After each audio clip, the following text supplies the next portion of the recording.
नमस्कार, मेरा नाम है पंकज श्रीवास्तव और हमारे कार्यक्रम अपना प्रत्याशी में आज के हमारे खास मेहमान हैं कांग्रेस के प्रत्याशी उज्ज्वल रमण सिंह। उज्ज्वल रमण सिंह को इलाहाबाद संसदीय सीट से कांग्रेस का प्रत्याशी बनाया है और उज्ज्वल रमण सिंह जी समाजवादी पार्टी के कद्दावर नेता कुंवर रेवती रमण सिंह जी के बेटे हैं और सपा सरकार में आप मंत्री भी रहे हैं। आपका हमारे इस खास कार्यक्रम में बहुत बहुत स्वागत है। धन्यवाद, आपका बहुत बहुत धन्यवाद। तो आपको इंडिया गठबंधन ने कांग्रेस प्रत्याशी बनाया है, तो क्या क्या मुद्दे आपको दिखते हैं वहाँ पर? देखिए, हमारे क्षेत्रीय मुद्दे हैं और उसी की आवाज़ हम बुलंद कर रहे हैं और करेंगे। जिस तरीके से प्रयागराज की उपेक्षा हुई, जिस तरीके से प्रयागराज उपेक्षा का शिकार पूरे 10 सालों में कह लें रहा है, और मैं तो कहूँगा कि गरिमा को भी गिराने का प्रयागराज के एक प्रयास किया गया। प्रयागराज का नाम और नंबर लखनऊ के बाद दूसरे ऐसे शहर में था जहाँ पर सरकारी कार्यालय जो है रहा थे, लेकिन विगत कुछ वर्षों में यहाँ से 5 बड़े सरकारी कार्यालय, निदेशालय स्तर के कार्यालयों का लखनऊ पलायन किया गया और इसको रोकने का प्रयास डबल इंजन की सरकार में जो चुने हुए नुमाइंदे थे उन लोगों ने नहीं किया। निश्चित तौर पर प्रयागराज की गरिमा को ठेस पहुंची, लोगों के मन में मायूसी है। दूसरा सबसे बड़ा मुद्दा है यहाँ की स्वास्थ्य सेवा एकदम बेहाल है। अगर गंभीर रूप से कोई भी बीमार हो जाता है तो निश्चित तौर से उसको लखनऊ पीजीआई या लखनऊ के प्राइवेट अस्पताल या दिल्ली जाना पड़ता है। जिस आकार का और जिस महत्व का शहर प्रयागराज है, यहाँ पर एम्स होना चाहिए था, लेकिन निश्चित तौर से कुछ सौतेला व्यवहार किया गया। एम्स अन्य जगहों पर दिया गया, छोटी छोटी जगहों पर दिया गया। जो संगम नगरी इतनी ऐतिहासिक नगरी है और जिसका पूरे विश्व में वैश्विक पटल पर एक अलग पहचान है, निश्चित तौर से अगर एम्स रहा होता तो यहाँ गरीब सामान्य वर्ग के लोगों को, हर वर्ग जो एकदम वंचित वर्ग है, उसको जो है निश्चित तौर से जो है फ़ायदा मिलता। मेरा ये मानना है कि प्रयागराज के साथ कल कारखाने लगाने के मामले में भी औद्योगिकीकरण बिल्कुल ठप पड़ा हुआ है। जो इंडस्ट्री लगी, चाहे कांग्रेस के ज़माने में लगी या मुलायम सिंह यादव जी के ज़माने में लगी या अखिलेश यादव जी के ज़माने में लगी, पिछले 10 सालों में कोई भी ऐसी इंडस्ट्री नहीं लगी है जिससे लोगों का जो है कोई फ़ायदा।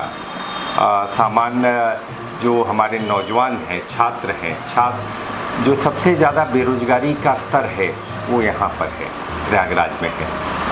पिछले जो यहाँ पर सांसद रहे हैं तो उनका कहना है कि उस इलाहाबाद के जो संसदीय क्षेत्र वहाँ पर विकास की गंगा बही है। वो तो रिपोर्ट कार्ड जारी करना चाहिए। पिछले 10 सालों में क्या काम भारतीय जनता पार्टी के सांसदों ने किया, कितने अस्पताल बनवाए, कितने बिजली के कारखाने लगाए, कितने औद्योगिकीकरण किया। एक काम जरूर हुआ कि पर्चा आउट हुआ। जो बेरोजगार छात्र थे वो बेरोजगार ही रह गए क्योंकि कोई भी एग्जामिनेशन परिणति तक नहीं पहुंचा।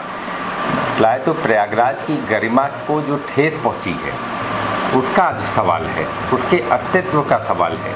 इसका जवाब भारतीय जनता पार्टी के नेताओं को, भारतीय जनता पार्टी को देना चाहिए। हर वर्ग का आदमी आज परेशान है। मैं तो पूछना चाहता हूं कि जमुना पार का जो क्षेत्र है वहां कितने लिफ्ट कैनाल आपने लगाए, आप बतलाएं। कोई लिफ्ट कैनाल, जितनी देन है, चाहे कांग्रेस और चाहे सपा की देन है, जितने भी लिफ्ट कैनाल लगे हुए हैं जमुना पार, जितने सरकारी ट्यूबवेल हैं, 80% 90% ट्यूबवेल जो है, चाहे कांग्रेस के ज़माने के चाहे समाजवादी पार्टी के ज़माने के। भारतीय जनता पार्टी अपना रिपोर्ट कार्ड जारी करे कि हमने इतने सरकारी ट्यूबवेल लगवाए, हमने इतनी लिफ्टें बनवाई, हमने इतने कल कारखाने लगवाए, सभी वर्ग के लोगों को हमने इतनी नौकरियां दी। मुझे लग रहा है प्रयागराज की जनता ठगा सा महसूस कर रही है और निश्चित तौर पर आने वाले दिनों में जो गारंटी जो दे रहे हैं, मोदी जी की गारंटी, जो पिछली बार उन्होंने 15 लाख का वादा किया वो गारंटी फेल हो गई। फिर उन्होंने जो है 2 करोड़ नौकरियों का वादा किया, वहाँ फेल हो गए। अब गारंटी के सामने विश्वास, जो लोगों का अटूट विश्वास कुंवर रेवती रमन सिंह जी के कामों पर रहा है, उनके व्यक्तित्व पर रहा है, और जो हमारे उन्होंने काम को देखा है, परखा है, जाना है, समझा है, लोग उस पर वोट देने जा रहे हैं। और मुझे निश्चित तौर से लगता है कि विश्वास भारी पड़ेगा।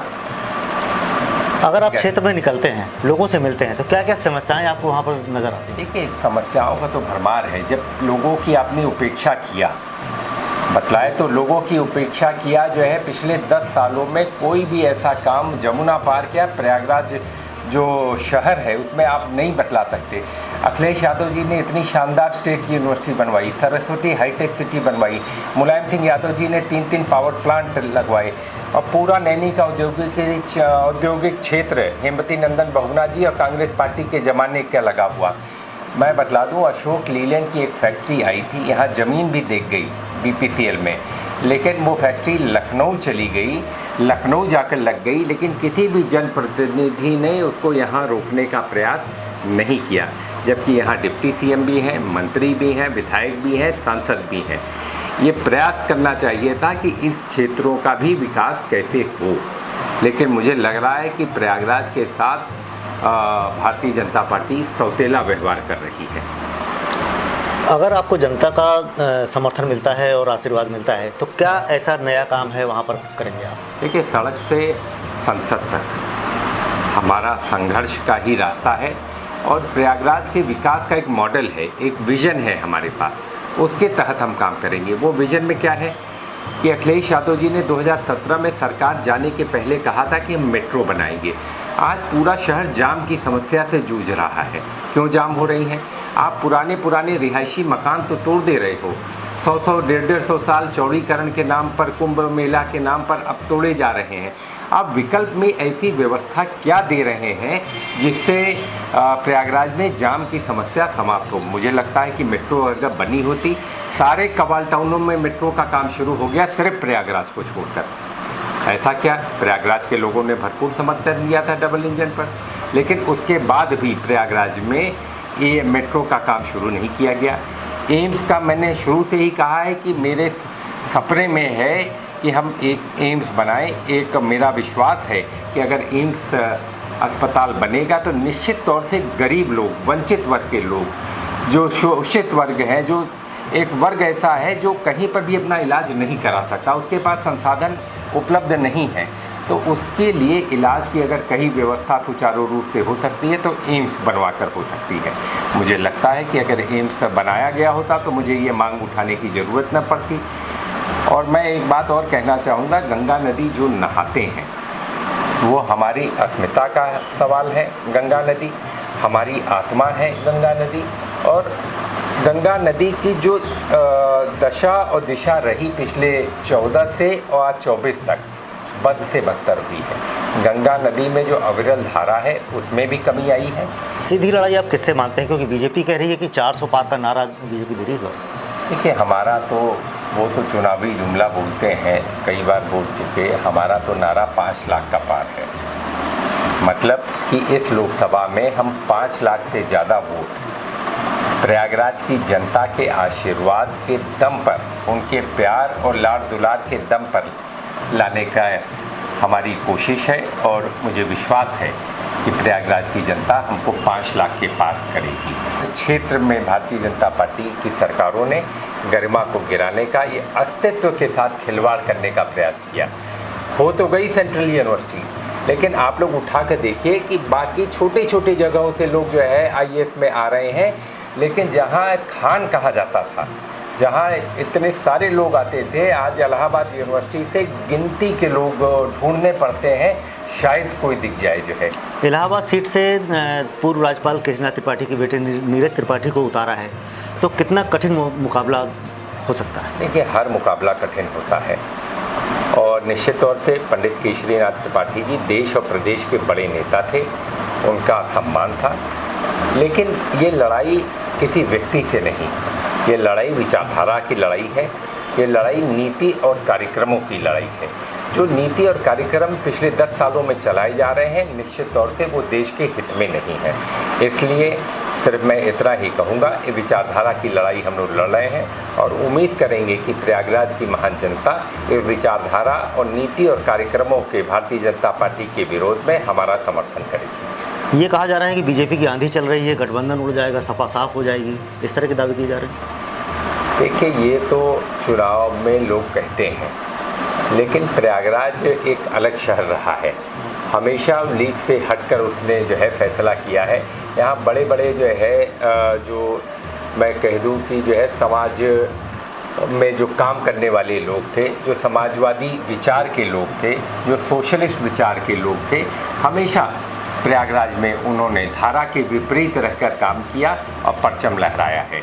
तो धारा के विपरीत रहकर भी जो है इस बार प्रयागराज की महान जनता फैसला करेगी। ये पूरा देश नहीं, पूरा विश्व देखेगा कि प्रयागराज की एक अलग पहचान है। मोदी की गारंटी पूरे देश में चल रही है, आपकी अपने जो क्षेत्र की जनता है उनसे क्या गारंटी है?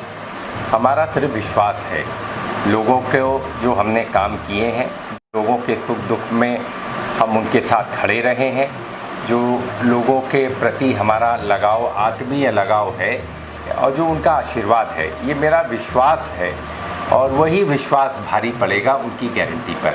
और बाकी पार्टी की जो नीतियां हैं, कांग्रेस पार्टी ने, राहुल गांधी जी ने जिस तरीके से भारत जोड़ो यात्रा में लगातार संघर्ष किया है, राहुल गांधी की गारंटी और अखिलेश यादव का पीडीए ही हराएगा भारतीय जनता पार्टी को।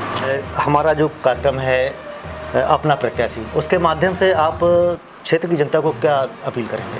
अपील करेंगे कि भारी मतदान करें, 25 मई को निकलें और प्रयागराज के लिए निकलें और प्रयागराज के लाल के लिए जो कुछ भी आप आशीर्वाद देंगे, प्यार देंगे, समर्थन देंगे, उसी का आकांक्षी हो और भरसक प्रयास करूंगा कि पूरी ईमानदारी के साथ, पूरी मेहनत के साथ, पूरी लगन के साथ आपकी सेवा कर सकूं और जो आपके मुद्दे हैं उनसे मैं भली भांति परिचित हूँ। मैं एक एक गली, एक एक मोहल्ले, एक एक गांव, एक एक पगडंडी पर घूमा हूँ पूरे जमुना पार से लेकर शहर तक, तो इसलिए आपको बताने की ज़रूरत नहीं पड़ेगी।